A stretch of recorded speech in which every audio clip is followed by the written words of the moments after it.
Hello and welcome to another top 10 countdown on Gran Turismo 6, and in this particular list we are counting down my personal pick for the 10 best all-round supercars on Gran Turismo 6. Now when I say best, that does not mean fastest. You will not find a Pagani Huayra, a Bugatti Veyron or even an Alfa Romeo TZ-III on this list. Not because they're bad or slow, but because there are better all-round supercars on the game. This is not the top 10 fastest supercars, this is the top 10 best. There's a big difference. We have to take into account value for money, desirability, handling, acceleration, and top speed, not just straight-line performance. So, let's get straight into the list. First up in 10th place is the Aston Martin 177, essentially a rolling art piece. The acceleration is certainly world class and it does have track going ability. It's not as quick as some of the other cars on this list around the track. It does have a tendency to shred tyres, for instance, and that's why it's not higher on the list. Overall though, it certainly deserves to be here and is a very popular car. In 9th place we have perhaps a surprising vehicle to some people, the Volkswagen W12 Nardo concept. This is one of the most underappreciated supercars in the game. It has a phenomenal top speed for its power. In fact, it's one of the best supercars in the game in the sub 1000 horsepower category, and it's not just a straight line monster. It can hustle around the track as well, and it's kind of exclusive because not that many people use it.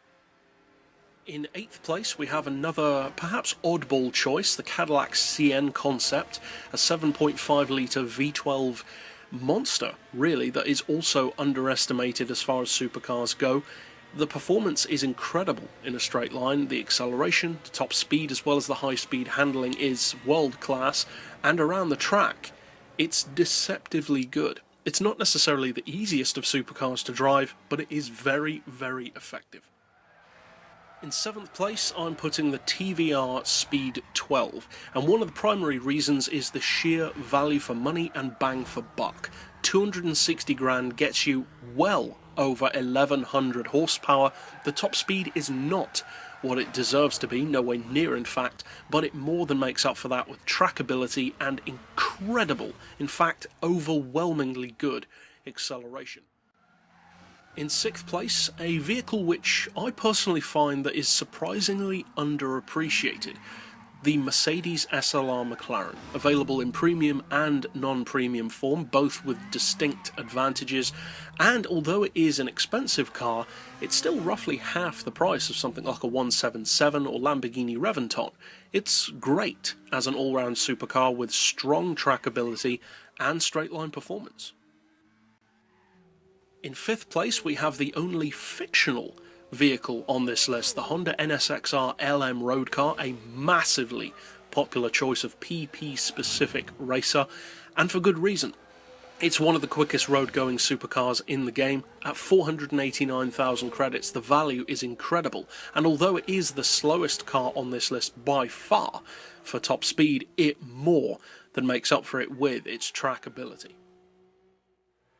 In 4th place I'm putting essentially the next stage of the Honda NSX-R philosophy, a vehicle which has that kind of value for money and trackability, but unlike the Honda, can actually match it with straight-line performance, in particular top-end performance.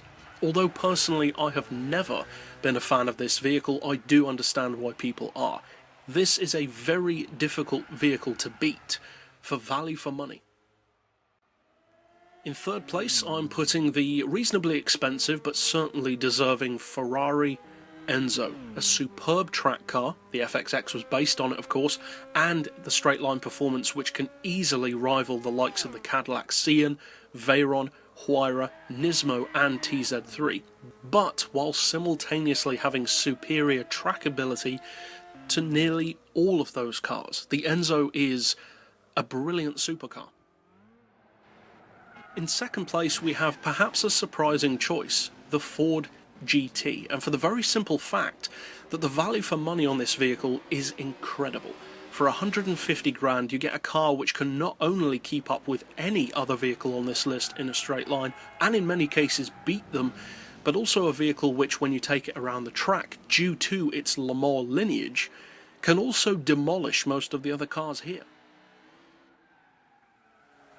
And in first place, was there really any doubt? The cheapest vehicle on the list does not mean the worst vehicle, because for 60 grand the Tommykaira ZZ-II with its twin-turbo Skyline engine, all-wheel drive layout, and nearly Le Mans prototype level of track performance is quite simply the best supercar in the game for sheer value for money and its all-round package. But that's it overall for this particular countdown list, and as always I have put reviews and tunes for all of the vehicles on this list down below if you'd like to check those out. And if you found this list beneficial or just entertaining, be sure to subscribe down below to see others like it as soon as they're released. But for now, as always, thanks for watching.